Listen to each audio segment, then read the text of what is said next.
Hi hello नमस्कार. मी गौरी. आजच्या व्लॉगमध्ये तुम्हा सगळ्यांचं अगदी मनापासून स्वागत करते. तर आता परत थंडीला सुरुवात झालेली आहे आणि आजच्या व्लॉगमध्ये मी तुमच्यासोबत थंडीमध्ये आपण आपल्या आहारामध्ये कोणते बदल करायला हवेत, आपल्या आहारामध्ये कोणत्या गोष्टी आपण थंडीमध्ये स्पेशली ॲड केल्या पाहिजेत, तर ते व्लॉगमध्ये शेअर केलेलं आहे. तर व्हिडिओ शेवटपर्यंत पहा. व्हिडिओ आवडला तर व्हिडिओला लाईक आणि चॅनलला सबस्क्राईबसुद्धा करा. त्यासोबत ना माझं डेली रुटीनसुद्धा मी तुमच्यासोबत शेअर केलेलं आहे. आता इथे ना थंडी असो, उन्हाळा असो की पावसाळा असो, जेव्हा शाळांना आणि ऑफिसला सुट्टी असते ना, तेव्हा होममेकरची दिवसाची सुरुवात थोडीशी लेट होते. पण जेव्हा शाळा असेल, ऑफिस असेल, तर तेव्हा थंडी जरी असेल तरी पहाटे 5 वाजता उठूनच सगळ्या कामाला सुरुवात करावी लागते.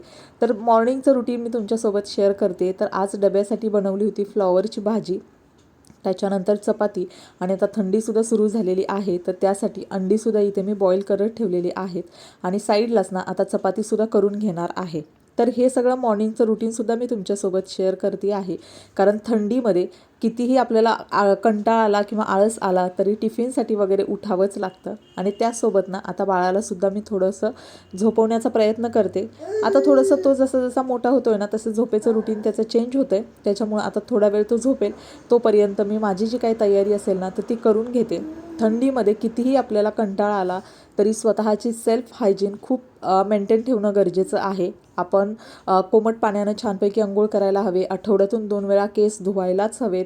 त्याच्यानंतर सकाळच्या मोकळ्या सूर्यप्रकाशात कोवळ्या उन्हामध्ये बाहेर फिरायला वगैरे जायला पाहिजे, जेणेकरून थोडीशी थंडी आपल्यालासुद्धा लागेल. आणि तीच तर खरी गंमत असते थंडीची, की ज्याच्यातून आपली रोगप्रतिकारक शक्ती खाण्यातून आणि या वातावरणातून सुद्धा वाढत असते. तर छानपैकी आता मी इथं फ्रेश वगैरे झालेली आहे आणि किचनमध्ये येऊन पुन्हा माझ्या पुढच्या कामाला सुरुवात केलेली आहे. तर सगळ्यात पहिल्यांदा ना आता मी इथं सकाळची सगळी माझी कामं आवरलेली आहेत. आता थोडीशी मी निवांत आहे. तर माझ्या दिवसाची सुरुवात मी परत करते सकाळी सकाळी कोमट पाणी पिऊन. आता कधी कधी कोमट पाणी प्यायचं थंडीमध्ये, कारण वातावरण ऑलरेडी थंड असतं.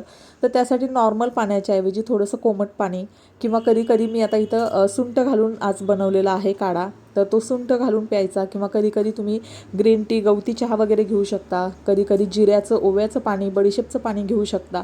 किंवा कधी कधी साधं कोमट पाणीसुद्धा घेऊ शकता. तर अशा पद्धतीनं ना सकाळची आपली सुरुवात करायची, जेणेकरून आपला पूर्ण दिवस ना खूप छान आणि एनर्जेटिक जातो. तर इथे छानपैकी मी सुंठचं पाणी करून घेतलेलं आहे, ज्याचा पूर्ण दिवस इफेक्ट खूप चांगला राहतो.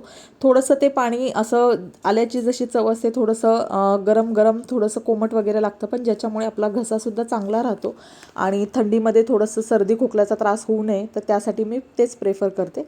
त्याच्यानंतर सोबतच ना जे आपले भिजवलेले ड्रायफ्रूट्स असतात ते सुद्धा मी थोड्या वेळानं खाणार आहे. तर आता इथे ना देवांशमुळे मला बाहेर जायला वेळ मिळत नाही, पण मी गॅलरीमध्ये थोडंसं 5 ते 10 मिनटं तरी थोडासा टाईम स्पेंड करते, जेणेकरून मलासुद्धा फ्रेश वाटेल. कारण कुठलाही माणूस कंप्लीट घरामध्ये राहू शकत नाही. थोडंसं बाहेरच्या वातावरणात गेल्यानंतर त्यालासुद्धा फ्रेश वाटतं. तर त्याचसोबत ना आता देवांशसुद्धा उठलेला आहे, तर त्यालासुद्धा थोडंसं इथे गॅलरीमध्ये खेळवते आणि त्यानंतर माझ्या पुढच्या ज्या काही कामं आहेत तर त्यासाठी सुरुवात करते. आता थंडी जर सुरू असेल ना तर आपल्याला प्रत्येक गोष्ट करण्याचा किंवा सगळ्यात पहिल्यांदा स्पेशली सकाळी सकाळी उठण्याचा खूप कंटाळा येतो. पण असं न करता थंडीमध्ये सकाळी छानपैकी लवकर उठायचं, फ्रेश वगैरे व्हायचं आणि आपल्या दिवसाला सुरुवात करायची. कारण सकाळी लवकर उठलं तर आपली सगळी कामं व्यवस्थितपणे आरामात आवरतात आणि आपला दिवससुद्धा खूप छान फ्रेश जातो. जर उशिरा उठलो तर आपली सगळी कामंसुद्धा उशिरा होतात आणि दिवससुद्धा काही आपला चांगला जात नाहीत. उलट जी कामं आपण ठरवलेली असतात ना तीसुद्धा पेंडिंग राहतात.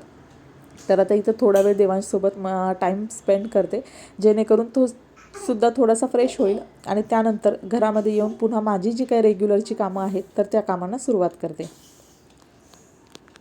तर झालं आता इथं थोडा वेळ त्याला खेळू दिलं बाहेर गॅलरीमध्ये आणि त्याच्यानंतर आले घरामध्ये.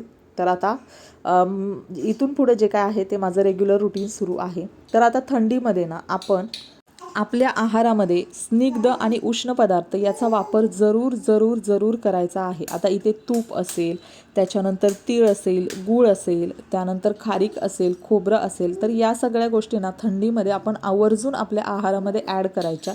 कारण तूप खाल्लं की बऱ्याचदा असं होतं की खूप वजन वाढतं किंवा तूप खाल्ल्यानंतर तब्येत खूप होते वगैरे. या गोष्टींचा विचार थंडीमध्ये थोडासा कमी करायचा. प्रत्येक गोष्टीमध्ये म्हणजे जेवणामध्ये 1 चमचा तूप तरी दिवसभरातून आपल्या गेलंच पाहिजे. त्यानंतर कोमट पाणी जेव्हा आपण पितो तेव्हा त्याच्यामध्ये सुद्धा तूप टाकून पाणी पिऊ शकता. आणि थंडीमध्ये दूध असेल, पाणी असेल किंवा कोणतंही जेवण नाश्ता वगैरे असेल तर तो शक्यतो गरम गरमच घेण्याचा प्रयत्न करावा, जेणेकरून एकदम थंड असेल तर ते आपल्याला खाताना सुद्धा त्याची टेस्ट व्यवस्थित येत नाही. आणि थंडी असते त्याच्यामुळे थोडंसं गरम गरम खाल्लं तर आपल्याला सुद्धा बरं आणि छान वाटतं. त्यानंतर थंडीमध्ये ना भाकरी जी आहे ती बाजरीची भाकरी, कारण बाजरी थोडी उष्ण असते तर त्याच्यामुळे बाजरीची भाकरी, बाजरी नसेलच जमेल तर ज्वारीची वगैरे भाकरी आहारामध्ये नक्की समाविष्ट करायची. एक वेळ तरी भाकरी आहारामध्ये घ्यायलाच पाहिजे. सकाळी जर चपाती असेल तर संध्याकाळी भाकरी वगैरे अशा पद्धतीनं आपण करू शकतो. त्याच्यानंतर ना थंडीमध्ये आपली पचनशक्ती ना सगळ्यात जास्त असते, त्याच्यामुळे ना ड्रायफ्रूट्स वगैरेचं सुद्धा आहारामध्ये आपल्याला डॉक्टर वगैरे पण सांगतात की थंडीमध्ये तुम्ही जास्त ड्रायफ्रूट्स खाऊ शकता.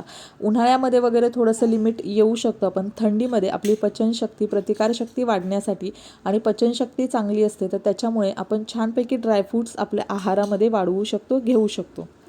त्यानंतर थंडीमध्ये ना खूप साऱ्या पालेभाज्या असतात, हिरव्या पालेभाज्या जसं की मेथी, त्याच्यानंतर पालक. तर ह्या सगळ्या ज्या काही सिजनेबल भाज्या असतात तर त्या भरपूर चांगल्या व्यवस्थित शिजवून साफ करून व्यवस्थित भरपूर आपण आपल्या आहारामध्ये वाढवायच्या आहेत, जेणेकरून आपली रोगप्रतिकारक शक्ती खूप चांगली वाढेल. आणि हिरव्या पालेभाज्या आपल्या आहारामध्ये खूप महत्त्वाच्या आहेत. त्यानंतर ना आंबटवर्गीय फळं जे असतात थंडीमध्ये, जसं की आता संत्र्यांचा सीझनसुद्धा सुरू झालेला आहे थंडीमध्ये, तर आंबटवर्गीय पदार्थ डाळिंब असेल, संत्री असेल, लिंबू असेल, तर या गोष्टींमध्ये ना विटॅमिन सी असतं आणि त्याच्यामुळे आपली रोगप्रतिकारक शक्ती खूप जास्त वाढते. तर ही जी फळं आहेत ना ही सुद्धा आपल्या आहारामध्ये आपण जरूर ॲड करायची आहेत थंडीमध्ये. त्याचसोबत ना गूळ, शेंगदाणं, खोबरं, पपई, ड्रायफ्रूट्स, डाळिंब, तूप, सफरचंद हे सुद्धा आपण आहारामध्ये दररोज किंवा दिवसाआड घेण्याचा प्रयत्न करायचा आहे. त्याचसोबत भरपूर हिरव्या पालेभाज्या मार्केटमध्ये अवेलेबल होतात, तर त्यासुद्धा व्यवस्थित शिजवून खायच्या आहेत थंडीमध्ये.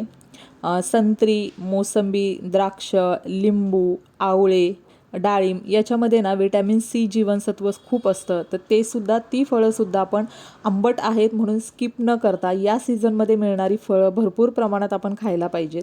त्याचसोबत ना मेथी, डिंक लाडू, म्हणजे डिंकाचे लाडू स्पेशली आपण थंडीमध्ये बनवतो, ज्याच्यामध्ये सुद्धा खूप सगळे चांगले गुण असतात, कॅल्शियम असतात, प्रथिनं असतात, लोह असतात, जे आपल्या शरीरासाठी खूप चांगले असतात. आणि ते लाडू आपण लहान मुलांपासून अगदी म्हाताऱ्या माणसांपर्यंत सगळ्यांना देऊ शकतो. तर ते लाडूसुद्धा आपण थंडीमध्ये खायचे आहेत. जर शक्य नाही झालं लाडू बनवणं तर आपण ॲटलिस्ट ड्रायफ्रूट्स तरी रोजच्या रोज भिजत घालून छानपैकी थंडीमध्ये रोज आपल्या आहारामध्ये ॲड करायला पाहिजेत. त्याचबरोबर ना आपल्या सगळ्यांना खूप सवय असते की चहा पिण्याची. तर थंडीमध्ये ना थोडंसं थंड वाटतं तर आपल्याला वाटतं की चहा प्यावा, पण सारखा चहा न पिता चहाला ऑप्शनमधून म्हणून कधीतरी गवती चहा असेल किंवा ग्रीन टी असेल किंवा काढा जो असेल तर तो आपण घेऊ शकतो. त्यानंतर तुळस टाकून त्याचा चहा आपण बनवू शकतो. त्याचसोबत ना चहाला ऑप्शन म्हणून एक खूप हेल्दी चांगला पर्याय आहे, तो म्हणजे आता भरपूर सगळ्या भाज्या बाजारामध्ये अवेलेबल असतात. द्राक्ष, गाजर वगैरे खूप चांगले आलेली असतात, तर आपण वेगळ्या वेगळ्या भाज्यांचे सूप करून ते सूपसुद्धा थंडीमध्ये छानपैकी पिऊ शकतो, ज्याच्यामुळे आपली थंडीसुद्धा गायब होईल आणि हेल्दी पदार्थ, पौष्टिक पदार्थ आपल्या पोटामध्ये जातील, आपलं लिक्विड डाएटसुद्धा वाढेल. त्यासोबत जर नॉनव्हेज खाणार असतील, म्हणजे आता थंडीमध्ये मार्गशीर्ष महिनासुद्धा असतो, त्यामुळे बरेच लोक नॉनव्हेज नाही खात, तर नॉनव्हेज नसेल खाणार तर मग आपण हेल्दी व्हेज भाज्यांचं सूप घेऊ शकतो. नॉनव्हेज खात असतील तर नॉनव्हेजचं सूपसुद्धा थंडीमध्ये आपण ॲड करू शकतो. त्यासोबत भरपूर सारे गाजर या सीझनमध्ये खूप चांगले आलेले असतात, लाल रंगाचे छानपैकी, त्याच्यामध्ये ए जीवनसत्व असतं जे आपल्या शरीरासाठी खूप चांगलं असतं. तर ते सुद्धा आपण गाजराचे वेगळे वेगळे पदार्थ बनवून ते सुद्धा आपण थंडीमध्ये ॲड करू शकतो. गाजराचं लोणचं असेल, गाजराचा हलवा असेल, वेगळ्या वेगळ्या गाजराच्या रेसिपीज असतील तर त्यासुद्धा आपण थंडीमध्ये छानपैकी ट्राय करू शकतो. त्याच्यानंतर आहारामध्ये गहू असेल, ज्वारी असेल, बाजरी असेल, चपाती, फुलके, भाकरी, गरम गरम याचासुद्धा समावेश जास्तीत जास्त प्रमाणात करू शकतो. त्यासोबत ना आहारामध्ये जे पांढरे तीळ असतात तर ते बिना पॉलिशचे पांढरे तीळ असतात ना त्याचासुद्धा जास्तीत जास्त वापर करायचा, कारण त्याच्यामध्ये खूप जास्त स्निग्धता असते.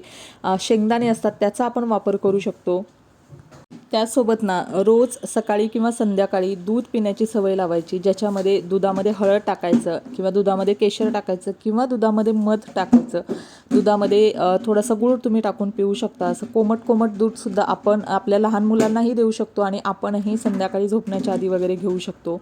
काजू, बदाम, ड्रायफ्रूट्स, केळी वगैरे यांचा मिल्कशेक आपण आपल्या आहारामध्ये घेऊ शकतो. कडधान्य जे आहेत मूग, मटकी, तूर, उडीद, वाल यांचासुद्धा आपण जास्तीत जास्त आहारामध्ये वापर करू शकतो. आणि सगळ्यात महत्त्वाचं ना, थंडीमध्ये भरपूर जास्त पाणी प्यायचं, कारण आपण हायड्रेट राहणं खूप महत्त्वाचं आहे. थंडी आहे त्याच्यामुळे आपल्याला जास्त काही तहान लागत नाही, पण तसं न करताना भाज्यांचं सूप असेल, त्याच्यानंतर हे वेगळे वेगळे शेक असतील, त्याच्यानंतर कोमट पाणी असेल, काढा असेल, तर अशा पद्धतीनं ना आपण जास्तीत जास्त थंडीमध्ये पाणी प्यायचा प्रयत्न करायचा, जेणेकरून आपली बॉडी छानपैकी हायड्रेट राहील.